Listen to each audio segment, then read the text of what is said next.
जय हिंद दोस्तों। आज हम लोग पढ़ेंगे आधुनिक मॉडर्न ज़माने में जीवन की उत्पत्ति के जो परिकल्पना के साइंटिस्ट लोग, वे परिकल्पनाएं अब क्या थे।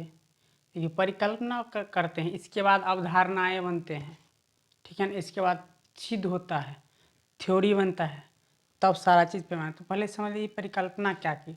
तो पहला परिकल्पना जो क्या हैकल ने किया था, इंग्लिश में हैकल, हिंदी में हैकल कहते हैं, इंग्लिश में हैकल कहते हैं, ठीक है ना। वे किए थे प्रारंभिक जीवन की उत्पत्ति उसके अनुसार कि पृथ्वी पर प्रारंभ से होने वाली विद्युत विघटन, विद्युत विसर्जन या विघटन कहो, विसर्जन के कारण या विद्युत विसर्जन पराबैंगनी किरणों एवं विद्युत विसर्जन हुआ पराबैंगनी किरण एवं रेडियो एक्टिव जो भी एलिमेंट्स से होने वाली विकिरण के कारण, विकिरण रेडियो एक्टिव जो है ना, रेडियो एक्टिव जितने भी एलिमेंट्स में विकिरण रे निकालते हैं, ठीक है ना। विकिरण के कारण अकार्बनिक तत्व एलिमेंट से के संयोग से हुआ है, ऐसा इनका मानना है।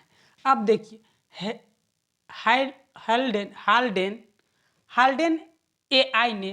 हाल्डेन एआई और स्टेनले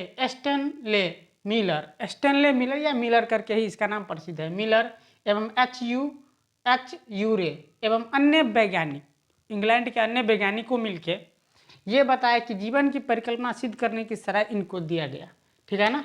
इसको ठीक, ये सब मिलके कहा कि इसकी जीवन की परिकल्पना का जो सिद्ध करने की सराय जो है ना, इसी को दिया गया। क्या नाम है? हैकलर को। ये सब मिलके कहा उन्हीं को दिया जाएगा। बाद में ये लोग को भी सराय मिला है जीवन की परिकल्पना के बारे में, मैंने अनुमान परिकल्पना करना कि जीवन की आधुनिक उत्पत्ति, प्रारंभिक उत्पत्ति किस आधार पर हुआ होगा। इसके बाद हाल्डेन इंग्लैंड के थे, ऑरिपिन ने बताया, हेल्डेन और ऑपरेन ने बताया कि लैब की उत्पत्ति पहले से यहाँ पर जो उपस्थित थे, प्रेजेंट थे, जो भी कार्बनिक अणु उससे हुआ है। ये कहा अकार्बनिक से हुआ है, कहा इससे हुआ है। अब जरा देखिए, कहा कि जो कार्बनिक संगठन हो, देखो अकार्बनिक संगठनों से विविध अणुओं का गठन हुआ। ये अणु जीवन की उत्पत्ति की परिकल्पना भी कहा जाता है इस अणु को, इस घटना को, ठीक है ना। माने कार्बनिक, जिससे कार्बन माने कि कार्बनिक यौगिक, कार्बनिक संगठन के विविधता के गठन से, ठीक है ना, जीवन की उत्पत्ति भी कहा जाता है। इन लोग का ये जो सरे दिया इसके आधार पर, माने अकार्बनिक यौगिक, अकार्बनिक एलिमेंट्स के माने एलिमेंट के संगठनों हुआ। संगठन का मतलब होता है जुड़ना, आना, एक साथ, एक पास, संगठन हुआ और इस प्रकार जीवन की उत्पत्ति हुई होगी। अब देखिए कैसे हुए होगी, तो जरा ये देखते कि पृथ्वी में मौजूद क्या थे, कार्बनिक या अकार्बनिक मौजूद क्या थे, ठीक है ना। मौजूद क्या थे प्रारंभिक वायुमंडल में, ये जरा आप देख लेते हैं कि प्रारंभिक वायुमंडल में क्या थे। जरा देखो प्रारंभिक वायुमंडल में क्या थे। तो प्रारंभिक वायुमंडल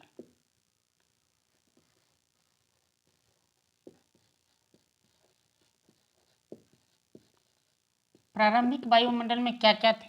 तो NH4, ठीक, CH4, ठीक, H2O एवं हाइड्रोजन, ये सब थे प्रारंभिक वायुमंडल में मौजूद थे, उपस्थित थे।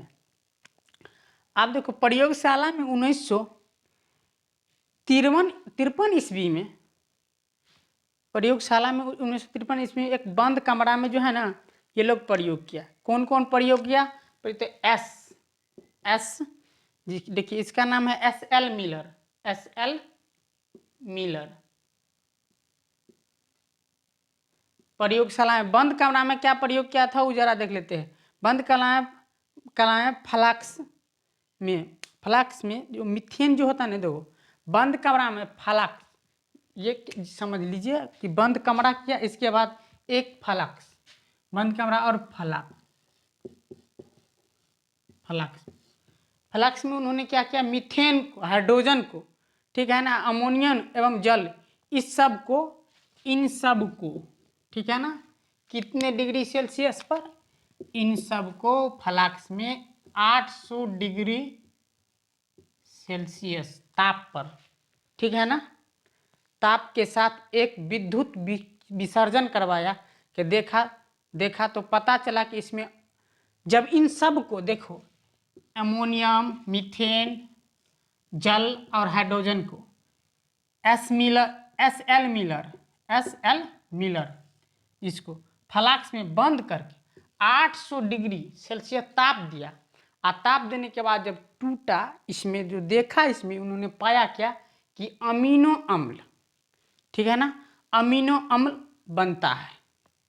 और जीवन की उत्पत्ति जरा देखिए कि जीव द्रव जो होता है वो किस चीज़ का बना होता है, तो अमीनो अम्ल का बना। तो जब सेल पढ़ेंगे हम लोग तो उसमें अमीनो अम्ल का बना होता है। अर्थात कहीं ना कहीं इन्हीं तत्वों जो मौजूद थे, इनका कहना ही ठीक हुआ कि पहले से मौजूद कार्बनिक, तो ये सब जो है ना कार्बनिक यौगिक, इससे पहले मौजूद ये कार्बनिक यौगिक है ना, CH4 हम लोग कार्बन 10वीं में कार्बनिक रसायन एक चैप्टर का नाम है उसमें पढ़ते हैं। तो मीथेन है, ये मीथेन कार्बनिक यौगिक है। तो अगर नहीं समझ में आए कि कार्बनिक यौगिक कैसे, तो इसमें कार्बन है ना, तो समझेंगे कार्बनिक यौगिक है, ठीक है ना, ऐसे समझो। अगर ना समझ में आए तो आंख तक में उनके कुछ नॉलेज तो लगाओ। तो ये कार्बनिक यौगिक ये पहले से प्रारंभिक वायुमंडल में मौजूद थे। इन्होंने क्या कहा जीवन की परिकल्पना सिद्ध करने में, हाल्डेन ने, इंग्लैंड के जो थे, ओपेरिन ने बताया कि जो भी जीवन की उत्पत्ति जैसे भी हो रहा हो, पहले से मौजूद कार्बनिक यौगिक, ये कार्बनिक है ना एलिमेंट्स, इन्हीं से हुआ। या कार्बनिक ये एलिमेंट्स जब कार्बन था ना तब ना कार्बनिक यौगिक बना। तो कार्बनिक यौगिक से होते हैं या में कार्बनिक अणु से होते हैं, रियल में हो गया। और बना क्या, तो एमिनो अम्ल, समझ लिए। और एमिनो अम्ल तो हम लोग उस चैप्टर में पढ़ेंगे एमिनो अम्ल। तो जीवन की उत्पत्ति की प्रारंभिक चरण समझ लिए हम लोग कैसे होता है। इससे आगे अगले दिन अगले क्लास में हम लोग पढ़ेंगे कि बात क्या थी, वो कैसा प्रयोग किया कि 800 डिग्री सेल्सियस में वो ताप के, इस सब के बारे में अगले दिन पढ़ेंगे। तब तक के लिए जय हिंद।